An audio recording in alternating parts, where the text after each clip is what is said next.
everybody, Tony D with a hot take about cops. Not the TV show, but the actual cops, police. So people have gotten very all up in arms about the cops. We libertarians have been talking about police officers and their power over the general public for a very long time. And we've said for many years we need to depower the police and demilitarize them so they are more community oriented. Most of that was met with no response because people don't get up in arms about this stuff until something happens.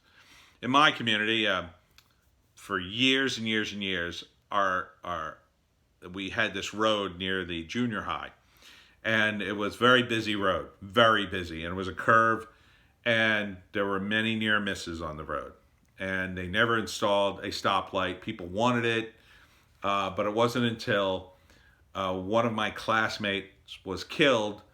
He was hit by a car. His mother was in a different car and saw her son get killed. The outrage was finally strong enough that they finally put up a red light there so the kids could pass back and forth across the road.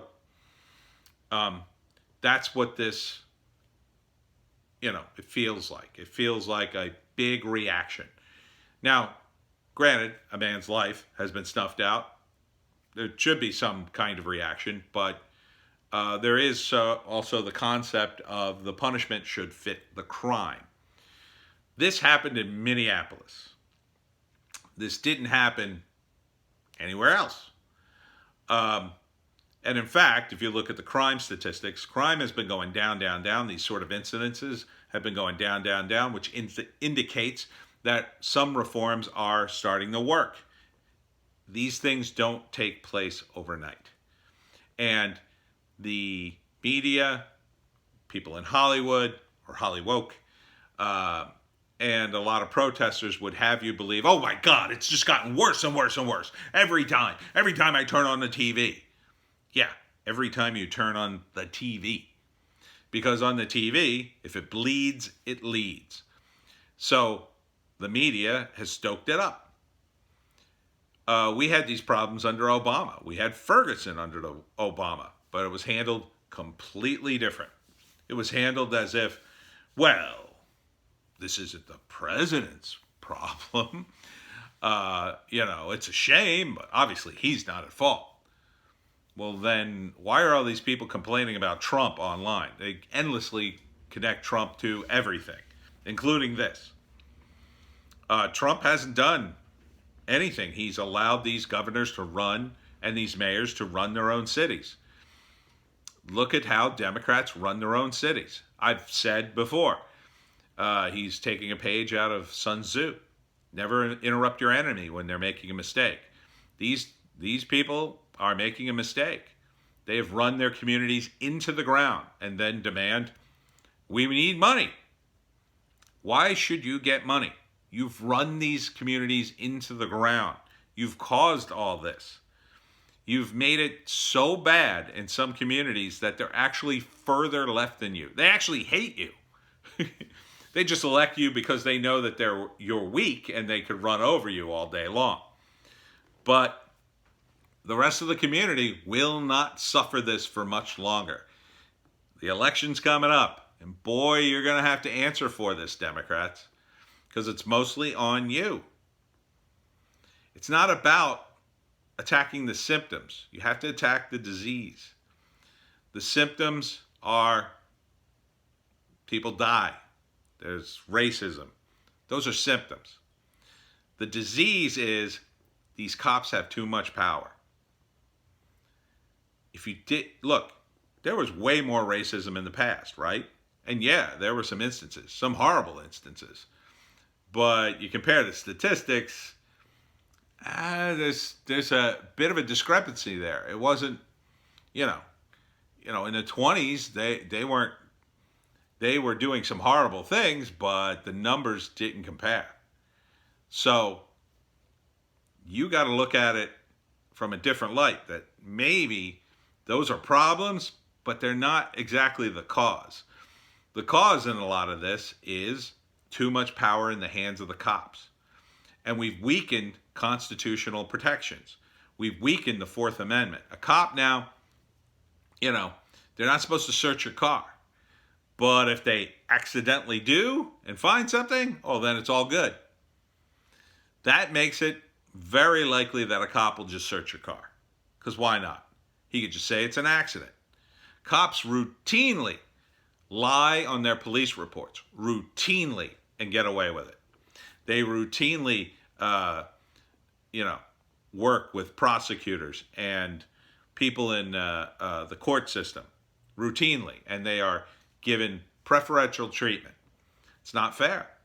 They should have to face the court system kind of like the rest of us. And it should be based on their record. And their record should reflect, them as a person. You have too many of these officers, they were cops, but again and again and again, they had complaint, and then finally something really horrible happens. Really horrible. There's no excuse for that. This is why libertarians push for a more privatized police force. If you had, if you went to McDonald's and every time you went to McDonald's, the drive-through guy threw your hamburger at you, you'd be like, hey, I don't want to come to this McDonald's, and their sales would go down and people would complain, and if they refused to fire this guy, eventually that McDonald's would close. Or they would eventually fire him and say, sorry, and then service would get better and people would come back.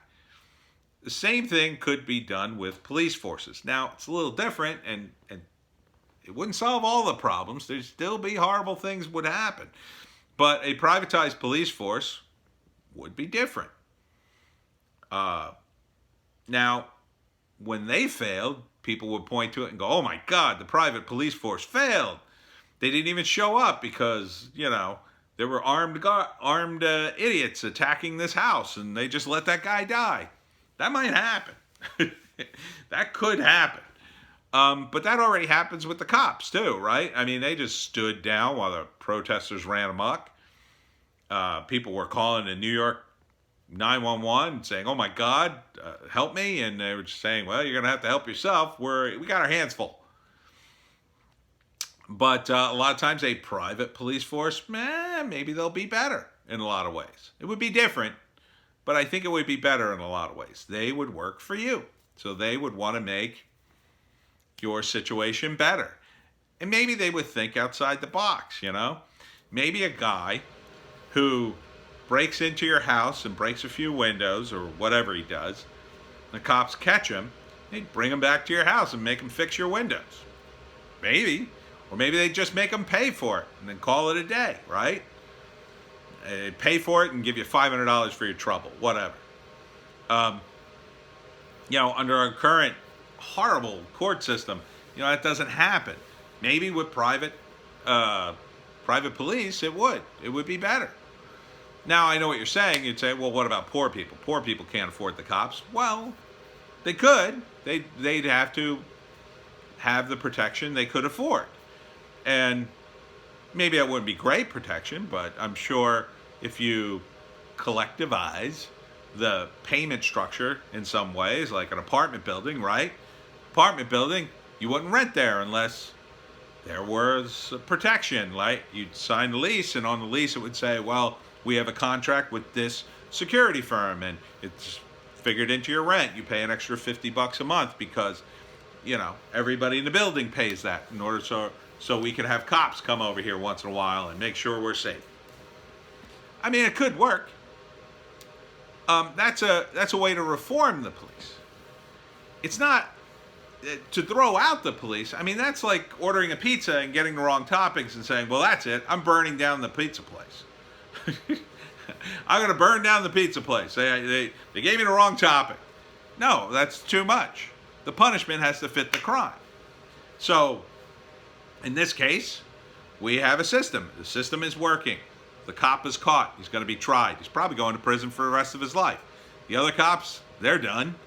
Somebody's going to take the blame for all this. But if you dismantle the cops and you dismantle the court system, you get the Capitol Hill Autonomous Free Zone in Seattle. You get a bunch of randos who decide, hey, we're in charge.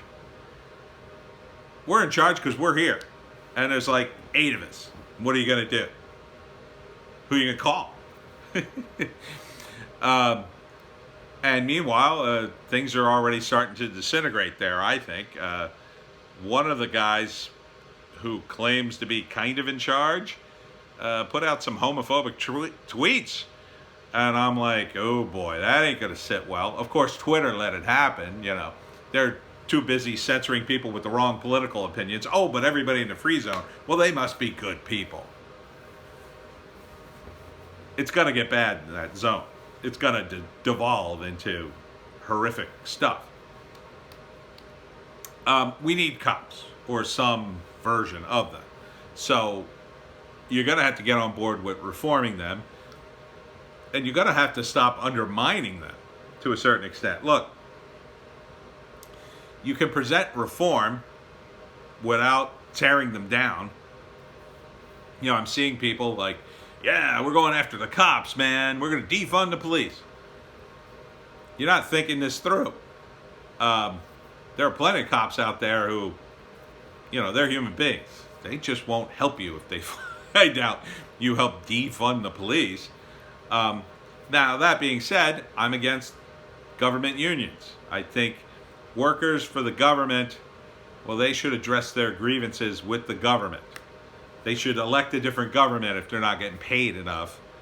And they should, you know, maybe band together, but not form a union. I think those unions have become political entities unto themselves. That's distorting the political atmosphere locally. So I think police unions do have to go. I think they're a real problem. Same thing with teachers unions. I think they should go as well. Any teachers union you want to see, there are hard lefties.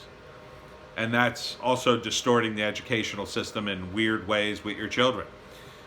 They are taught left, religiously left ideas.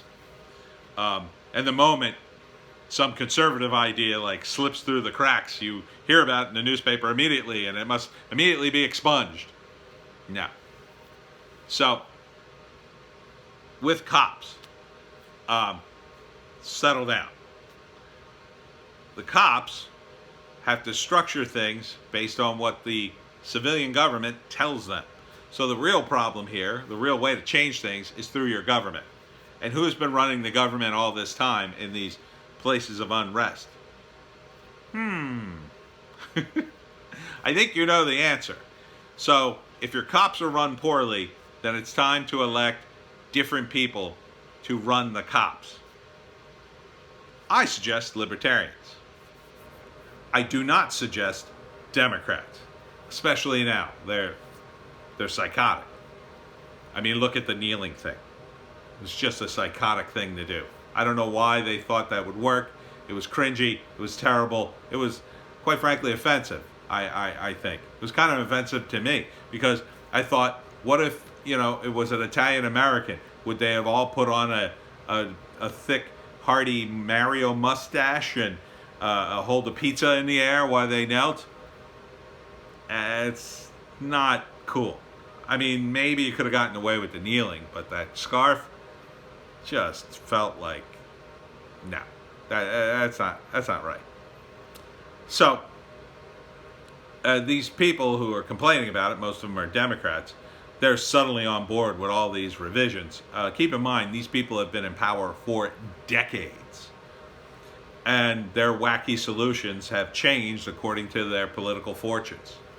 Remember when they argued against impeachment for Bill Clinton while they were arguing for impeachment of Trump, and that you got two completely different arguments according to the time zones, right? You saw that stuff from the 90s, and they're arguing like this is an outrage to impeach a president, blah, blah, blah. And then you see the stuff in 2019, and it was just they changed their tune according to their political fortunes.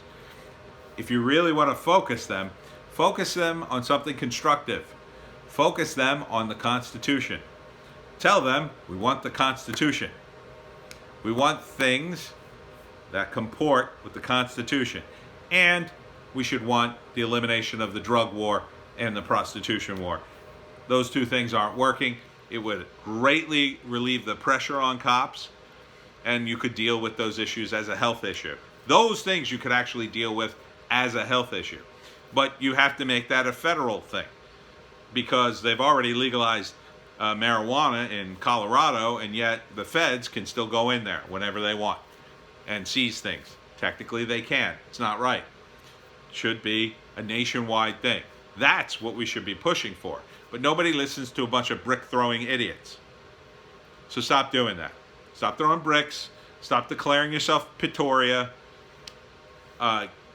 Get your head together. Get your stuff together and make a real contribution to this process. Because if you don't, because if you keep stomping your feet and crying, yeah, you might get these politicians to listen to you for a while, but eventually the wheel turns and you become a political liability. And that's when they dump you. They kick you off the bus, and that's the end of you. There's a reckoning coming this November. I think you know what it is. And I think a lot of people are going to be very, very upset and shocked. But we told you not to listen to your media. We told you you were being lied to. You didn't want to believe us. You're going to find out.